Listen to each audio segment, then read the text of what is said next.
हाँ, हेलो नमस्कार दोस्तों। Global science research YouTube channel में आपका स्वागत है। व्याकरण के हिंदी व्याकरण के सेक्शन में हमने रस की बात की थी, तो रस के सेकंड पार्ट में आपका स्वागत है। हमने रस क्या है, रस के प्रकार कितने हैं, इसकी बात की थी। आज हम बात करेंगे रस के अंग कौन कौन से हैं, एकदम बेहतरीन तरीके से और साथ में उसके उदाहरण सहित। आपको बहुत आसान वे पे समझ में आ जाएगा दोस्तों, टेंशन लेने की ज़रूरत नहीं है। ठीक है, चलिए बात करते हैं रस के अंग। रस के प्रकार में अगर हम बोले तो 10 प्रकार हमने बताए थे, 10 से 11 प्रकार। और अंग की बात करें तो हमने 4 बताए थे। ठीक है, स्थायी भाव, विभाव, अनुभाव और संचारी भाव, इनके भी प्रकार हैं जो कि आपको बोर्ड में मेंशन्ड है। ठीक है ना, क्लियर? तो ये चीज़ें आप ध्यान रखिएगा। हम स्थायी भाव रस के अंग के सीरीज में हम पहला जो रस की बात करेंगे वो हमारा क्या है, स्थायी भाव। तो चलिए थोड़ा सा देख लेते क्या है। देखिए, 4 प्रकार के जो 4 अंग हैं रस के, उनमें से एक अंग है या पार्ट कह लें, उसमें से एक है स्थायी भाव। ठीक है ना, हमने आपको पहले वाले वीडियो में रस और उसके स्थायी भाव बताए थे विथ फॉर्मूला, लेकिन यहाँ भी हम थोड़ा बात करेंगे। देखिए दोस्तों, वो भाव जो हमारे अंदर स्थायी रूप से निवास करते हैं। ठीक है ना, जैसे हमारे प्रकार 10 प्रकार की या 11 प्रकार के जो रस है उनके साथ स्थायी भाव भी चलते हैं। रस और रस के स्थायी भाव। ठीक है, जैसे हमारे अंदर अगर वीर रस जगा तो वीर रस का स्थायी भाव उत्साह रहेगा। कैसे? जैसे मैं कोई कविता कहानी पढ़ूंगा तो मुझे मेरे अंदर अगर वो एक तरीके से जोश वाले होंगे तो मेरे अंदर जोश उत्पन्न होगा, मतलब मेरे अंदर उत्साह आएगा। तो कहीं ना कहीं हमारे अंदर वो रस पाए जाते हैं और साथ ही साथ स्थायी भाव भी पाए जाते हैं। ज़रूरत के हिसाब से, हम काव्य के हिसाब से जिस तरीके का काव्य पढ़ते हैं उस तरीके के रस हमें उत्पन्न होते रहते हैं हमारे अंदर। ठीक है, तो ये चीज़ें ध्यान रखिएगा, ये आपके अंदर ही हैं। ठीक है ना, तो जिसके अंदर ये सारे रस या स्थायी भाव नहीं है वो तो या तो पागल हो सकता है या तो नॉन लिविंग हो सकता है।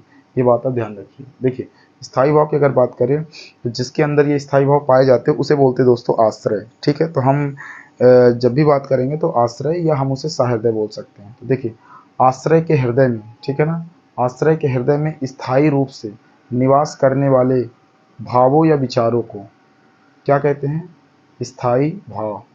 ठीक है, या स्थायी रूप से सोए हुए भावों या विचारों को क्या कहते हैं, स्थायी भाव। ठीक है, अब इस स्थायी भाव की अगर बात करें तो हमने आपको एक सूत्र के थ्रू बताया था, वीर भयानक सॉरी उत्साहे वह विस्मय, निर्वेद रति लगा, शोके क्रोधे जुगुप्स हास स्थायी भाव। दोस्तों ये एक दोहा भी है, इसको दोहे के एग्जाम्पल में भी लिख सकते हैं, और ये एक कहीं ना कहीं रस भी है। तो इस चीज़ को आपको क्या करना, थोड़ा सा ध्यान रखना है। क्लियर है? किसके अंदर? सूत्र के अंदर। सूत्र के अंदर आपके 9 प्रकार के रस गठित हैं, सॉरी 9 प्रकार के स्थायी भाव इसमें अरेंज किया है मैंने। तो आप बोलोगे आप तो 11 प्रकार की बात किए थे। तो देखिए दोस्तों, एक का वत्सल ही है, इसलिए हमने अलग से उसको उसमें मेंशन नहीं किया है, और एक भक्ति रस जो बाद में आया तो इसलिए वो फॉर्मूले में नहीं है। तो इस चीज़ को आपको थोड़ा ध्यान रख लीजिएगा, दो लोगों को, दो स्थायी भाव को, बाकी तो इसमें दिया ही हुआ है, राइट। अच्छा, ऐसा ही इसका रस का भी फार्मूला है, वीर भयानक अद्भुत शांत और श्रृंगार करुण रोध विवश हास रसों के साथ। तो कहीं ना कहीं क्या है, ये इसके पैरेलल ही है। अगर वो आपको याद रहेगा तो इसको भी आप याद करके बहुत सारे इससे रिलेटेड क्वेश्चन सॉल्व कर सकते हैं, किस रस का स्थायी भाव बताइए। ठीक है, तो अभी हम रस की बात नहीं कर रहे हैं, अभी हम उसके अंग की बात कर रहे हैं, रस के अंदर प्रकार की बात नहीं कर रहे हैं। तो ये ध्यान रखिएगा, first second third fourth fifth six seventh eight ninth, ठीक है ना, 9 है इसमें, है ना। कौन कौन से? उत्साह, भय, विस्मय, निर्वेद, रति, शोक, क्रोध, जुगुप्स, हास, ये आपके स्थायी भाव हैं। यहाँ लिखा भी हुआ है, वीर का उत्साह, भयानक का भय, अद्भुत का विस्मय, शांत का निर्वेद, श्रृंगार का रति, करुण का शोक, रौद्र का क्रोध, विभत्स का जुगुप्सा, हास का हास, वत्सल का वत्सल और भक्ति रस का अनुराग। ठीक है, तो ये 10 प्रकार के या 11 प्रकार के स्थायी भाव हमारे अंदर ऑलरेडी पाए जाते हैं। ये बात आप ध्यान रखिएगा। क्लियर है? अब हम बात करते हैं दोस्तों किसकी, अब हम बात करते हैं विभाव की। स्थायी भाव आपको समझ में आ गया कि जो स्थायी रूप से विचार हमारे अंदर पाए जाते हैं, जब हम कोई काव्य पढ़ेंगे तब वो जगेंगे, अभी वैसे सो रहे हैं, तो उसको बोलते हैं स्थायी भाव। स्थायी रूप से निवास करते हैं, परमानेंट होते हैं हमारी बॉडी में। अब दूसरा आता है विभाव। विभाव की अगर बात करें तो विभाव का मतलब होता है कारण। विभाव का मतलब क्या होता है? कारण। ठीक है, विभाव का मतलब क्या होता है? कारण। आश्रय के हृदय में स्थायी रूप से सोए हुए या आश्रय के हृदय में सोए हुए स्थायी भावों को जगाने वाले कारण को क्या कहते हैं? विभाव। आश्रय के हृदय में जो स्थायी भाव सो रहे हैं उनको जगाने वाले जो कारण हैं, ठीक है, क्या बोलते हैं? उनको विभाव बोलते हैं। ठीक है ना, क्लियर है? क्या बोलते हैं? विभाव। ठीक है, तो अगर हम बात करें विभाव को एग्जाम्पल सहित बताने की, तो एग्जाम्पल में जैसे मान लीजिए मोहन शेर को देखकर डर गया। ठीक है, तो मोहन शेर को देखकर डर गया। पहले डर गया, इसका मतलब यहाँ पे स्थायी भाव कौन सा आया? यहाँ पे स्थायी भाव आया डर या भय। रस कौन सा होगा? भयानक। शेर के भयानक रूप को देखा जैसे इसने, तो ये डर गया, तो भयानक तो रस हो जाएगा। और यहाँ पे जो पंक्ति उन्होंने पढ़ी, जो काव्य पढ़ा, तो वो क्या था? वो भयानक रस से रिलेटेड था। तो आपको भय नामक या डर नामक स्थायी भाव जग गया। अब उसका कारण क्या था उस डर का? तो कारण था शेर। शेर यहाँ क्या हो जाएगा? विभाव। क्लियर है? ठीक है, शेर क्या हो जाएगा? विभाव। तो आई होप ये चीज़ें आपको समझ में आ गई होगी। दूसरा अगर बात करें, इसके दो प्रकार है, आलंबन और उद्दीपन। आश्रय के हृदय में सोए हुए स्थायी भावों को जगाने वाले कारण के आधार को, अगर वो कारण है तो उस कारण का कुछ न कुछ तो आधार रहा होगा जिसकी वजह से वो डरा। कारण की वजह से डरा ये अलग बात है, लेकिन उस कारण के पीछे कोई आधार रहा होगा, है ना? किसी भी चीज़ को तो देख के नहीं डर जाते, तो शेर को ही देखकर क्यों डर गए? तो यहाँ पे एग्जाम्पल निकल के आता है कि मोहन ने शेर के भयानक रूप को देखकर डर गया। शेर कैसा था? भयानक था। उसको डर था कि कहीं ये अटैक करके और मुझे ख़त्म ना कर दे, एक ही बार में मेरा शिकार न कर ले। तो उसके अंदर जो इमेज बैठी हुई है ना, ठीक है ना, तो वो क्या है? वो उस कारण का मेन आधार है जिसकी वजह से वो डर गया, है ना? भयानक रूप जैसे मतलब उसके बड़े बड़े दांत, नाखून, पंजे, और उसके साथ साथ उसके बड़े बड़े बाल, ये सब देख करके भयानक रूप को वो डर जाता है। ठीक है, तो ये चीज़ें ध्यान रखिएगा। तो डर गया स्थायी भाव, और भयानक रूप आलंबन हो गया, और इसके बाद यहाँ पे विभाव क्या हो गया? शेर। ठीक है, अब इसमें भी आलंबन में आशय और विषय है। ठीक है ना, क्लियर है? तो ये चीज़ें आप थोड़ा सा ध्यान रखिएगा। आश्रय का मतलब होता है जिसके अंदर वो डर उत्पन्न हुआ, और विषय का मतलब होता है कि जिसकी वजह से वो डरा। तो जैसे विषय क्या था? ये शेर था, विषय एक तरीके से शेर हो जाए, शेर को देखकर डरा। अब दूसरा क्या है? उद्दीपन। उद्दीपन की अगर बात करें दोस्तों, तो उद्दीपन की बात करें तो आश्रय के हृदय में जो स्थायी भाव जग गए, ठीक है, जगे हुए स्थायी भावों को उद्दीप्त करने वाले भाव, है ना? जैसे हमारे स्थायी भाव जग गए, आश्रय के हृदय में जगे हुए स्थायी भावों को उद्दीप्त या तेज करने वाले भाव को क्या बोलते हैं? उद्दीपन। ठीक है, तो ये ध्यान रखिएगा। इसका एग्जाम्पल क्या हो जाएगा? उद्दीप्त करना, तेज करना, है ना? एग्जाम्पल क्या हो जाएगा? मोहन शेर के भयानक रूप को देखकर डर गया, और शेर जैसे ही दहाड़ा तो मोहन भाग खड़ा हुआ। ठीक है, यहाँ दो दो वाक्य जुड़े हुए हैं, लेकिन आपको समझना एक उदाहरण कि मोहन के अंदर डर नामक स्थायी भाव जग गया था। किसकी वजह से जगा था? शेर की वजह से। शेर क्या था? विभाव। शेर के भयानक रूप को मोहन डरा था, इसलिए वो आलंबन और उद्दीपन। जैसे ही उसने दहाड़ लगाई, एक तो वैसे वो डर गया था भयानक रूप को देखकर, जैसे ही दहाड़ लगाई शेर ने, तो क्या हुआ? मोहन भागना शुरू किया, है ना? चिल्लाते हुए, रोते गाते हुए कि भाई बचाओ बचाओ, भागना शुरू किया।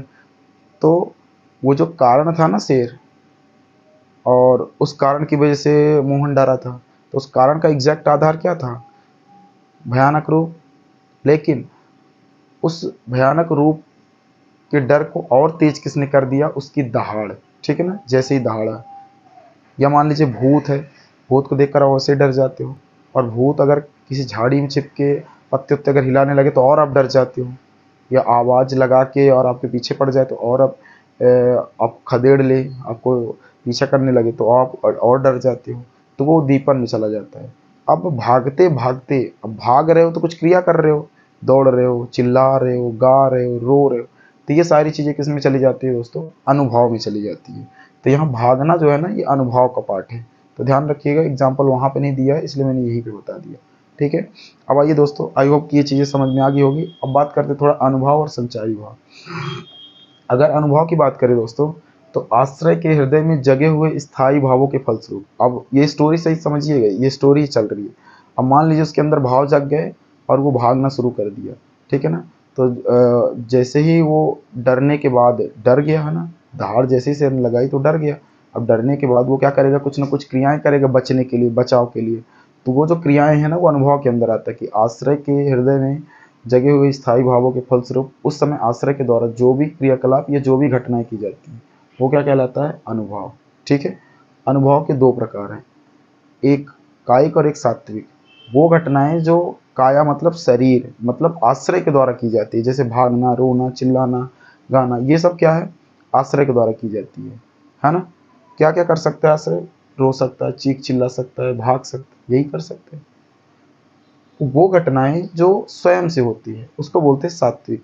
अब जैसे अपने से मतलब कि वो घटनाएं जो आश्रय के द्वारा ना होकर स्वयं घटित होती है उसको क्या बोलते हैं, सात्विक बोलते हैं। अब देखिए इसमें क्या है, वो क्या क्या कर सकते हैं, वो आश्रय तो बता दिया क्या क्या कर सकते हैं। अब अपने से क्या क्या हो सकती है, जैसे आप दौड़ते दौड़ते आप चक्कर आगे गिर गए, या वहीं देख जैसे ही दहाड़ सुनी तो चक्कर आगे गिर गया, आपके हाथ पाँव फूल गए कि अब कुछ नहीं होगा, अब तो नहीं बचने वाले हैं। ठीक है। साथ ही साथ पसीना आने लगेगा, है ना, डर के कारण। साथ ही साथ आप जब भागने की कोशिश करोगे लेकिन आप डर के कारण भाग नहीं पाओगे, आपको लगेगा पैर कोई खींच रहा हो, ऐसा लगेगा। हिचकी आने लगेगी रोते रोते लगातार, है ना, डर के कारण। ठीक है। और साथ ही साथ रोंगटे खड़े हो जाएंगे। तो ये चीज़ें क्या है, ये अपने से होगी, इसमें आश्रय का कोई रोल नहीं है। ठीक है ना, ये बात ध्यान रखिएगा। होगा आश्रय के बॉडी में ही, लेकिन आश्रय का उसमें कोई कंट्रोल नहीं है। तो ये कायिक अनुभव और सात्विक अनुभव, आई होप आपको समझ में आ गया होगा। अब लास्ट बात करते हैं दोस्तों संचारी भाव। अगर हम संचारी भाव की बात करें तो अब देखिए, अब क्रियाएं वगैरह आपने कर ली। अब क्रियाएं करने के बाद मान लीजिए किसी तरीके से आप बच गए, तो बचने के बाद अब क्या होगा, मान लीजिए किसी तरीके से आप क्या हो गए, बच गए। और बचने के बाद आप सोचोगे यार कहीं पीछे आ तो नहीं रहा है ना, आपको तरह तरह के विचार आएंगे, वाह यार बच गए, नहीं तो अभी तो बस, या भागते वक्त ही सोचोगे कि यार अब तो नहीं बचेंगे, अब मर जाएंगे, अब तो काम तमाम। तो ये जो भागते वक्त या भागने के बाद, बचने के बाद जो आप सोचते हो ना, वो सोच विचार कितने प्रकार के, 33 प्रकार के, जो लगातार आते जाते रहते हैं। ठीक है ना। अब वो रस के हिसाब से, भक्ति रस जगह, कौन सा रस जगह, भयानक का भी जगह था, तो भयानक में 2-3 विचार आएंगे कि हम मर तो नहीं जाएंगे, शंका होगी कि कहीं आ तो नहीं रहा। ये सारी चीज़ें किसके अंदर आएगा, संचारी भाव के अंदर। ठीक है। तो ये ध्यान रखिएगा, आश्रय के हृदय में जगे हुए स्थायी भावों के फलस्वरूप उस समय आश्रय के मन में जो भी विचार आते जाते रहते हैं, किसकी तरह, पानी के बुलबुले की तरह, उसे क्या बोलते हैं, संचारी भाव। ठीक है। अब बुलबुले की तरह मत लिखिएगा, कोई दिक्कत नहीं, लेकिन ये समझाने के लिए बता रहा हूँ। इसकी कुल संख्या कितनी है, 33 है। कौन कौन से, निवेद, ग्लानि, शंका, असूया, मत, श्रम, आलस्य, दैन्य, चिंता, मोह, स्मृति, धृति, पीड़ा, चपलता, हर्ष, आवेग, जड़ता, गर्भ, विषाद, औसुक्त, निद्रा, अस्पर, अवहित्या, उग्रता, मति, व्याधि, उन्माद, मरण, त्रास, वितर्क, सुप्त, प्रयोग और व्यतर्क। तो इसमें हमारा जो डर वाला, अभी जो हम बात कर रहे थे डर वाला, तो डर में कौन सा विचार आया था, तो विचार हमारा शंका, शंका आया था। ठीक है ना। शंका के साथ हमें चिंता हो रही थी, है ना, टेंशन हो रहा था। साथ ही साथ हमें एक तरीके से और क्या, मरण, मरने का भाव आ रहा था ना। तो ये 2-3 चीज़ें आ रही थी आपके विचार में। ठीक है। अब क्या होगा, ये सब सारी चीज़ें, तो ये संचारी भाव में आती है दोस्तों। तो आई होप कि आपको समझ में आ। तो एक बार फटाफट रिवाइज करते हैं और फिर हम अगला जो वीडियो बनाएंगे वो उदाहरण से बनाएंगे रस की। ठीक है। तो हमने सबसे पहले स्थायी भाव देखा, जिसके अंदर हमने बताया कि स्थायी रूप से निवास करने वाले भावों या विचारों को स्थायी भाव कहते हैं। हमने उसका सूत्र भी बताया कि उत्साह है जिसमें निर्वेद अर्थ लगा, शोके क्रोध जीवक से हास्य स्थायी भाव। उसके बाद हमने विभाव बताया। विभाव बताया मतलब विभाव का मतलब कारण है ना, स्थायी भाव को जो जगाने वाले कारण है उनको बोलते हैं विभाव। ठीक है ना। ये विभाव 2 प्रकार के हैं, आलंबन और उद्दीपन। आलंबन में हमने बोला स्थायी रूप से निवास करने वाले भावों की जो जगाने वाले कारण हैं उनका, उनके आधार को हम आलंबन विभाव बोलते हैं। ठीक है ना। फिर हमने बताया आपको उद्दीपन, आप जगे हुए स्थायी भावों के फलस्वरूप हमारे जो भाव जग गए हैं या जो रस जग गया है या जो स्थायी भाव जग गए हैं, तो उनको तेज करने वाले। ठीक है ना। जैसे डर है जग गया तो डर को और तेज कर दो, तो वो होगा उद्दीप्त या उद्दीपन विभाव। फिर आता है हमारा अनुभव। अनुभव की अगर बात करें तो अनुभव में हमने बताया कि आश्रय के द्वारा जो भी घटनाएं की जाती है, स्थायी भाव के आश्रय के मन में या आश्रय के हृदय में जगे हुए स्थायी भावों के फलस्वरूप आश्रय के द्वारा जो भी घटनाएं या क्रियाकलाप किए जाते हैं, उसको बोलते हैं अनुभव। दो प्रकार के, कायिक और सात्विक। कायिक मतलब वो घटनाएं जो खुद से कर सकता है या खुद के द्वारा होती है, या नहीं, कायक मतलब जो आश्रय के द्वारा की जाती है, आश्रय के शरीर के द्वारा। और सात्विक मतलब वो घटनाएं जो खुद से होती है, आश्रय पर उसका कोई कंट्रोल नहीं होता। कायिक में हमने रोना गाना चिल्लाना बोला, और सात्विक में पसीना आना, ना भाग सकना, हिचकी आना, है ना, पसीने आना, ये सब, बेहोश हो जाना, चक्कर आ जाना, ये सब सात्विक के अंदर। संचारी भाव के अंदर क्या है दोस्तों? संचारी के अंदर कि आश्रय के हृदय में जगे हुए स्थायी भाव के फलस्वरूप उस समय आश्रय के मन में जो विचार आते जाते रहते हैं। अब वो घटनाओं के बाद अगर मान लो जो बच गया, तो बचने के बाद वो सोचेगा, कई तरह के विचार आएंगे, है ना, कि वाह यार बच गए, बहुत मुश्किल था बचना, ये है, तरह तरह के विचार आते हैं, तो उसको क्या बोलते हैं? संचारी भाव बोलते हैं। ये बात ध्यान रखिएगा, क्लियर है? उसमें 33 प्रकार के विचार आते हैं जिनको हमने यहाँ बता चुके हैं, तो ये आप ध्यान रखिएगा। आई होप कि आपको अच्छे से समझ में आया। अगर ये समझ में आया तो आप अपने दोस्तों के साथ शेयर करें और हमारी वीडियो को लाइक करें। अगर नए हैं आप तो हमारे चैनल को सब्सक्राइब कर सकते हैं। ऐसे और अच्छे वीडियो पाने के लिए आसान से आसान भाषा में। जय हिंद।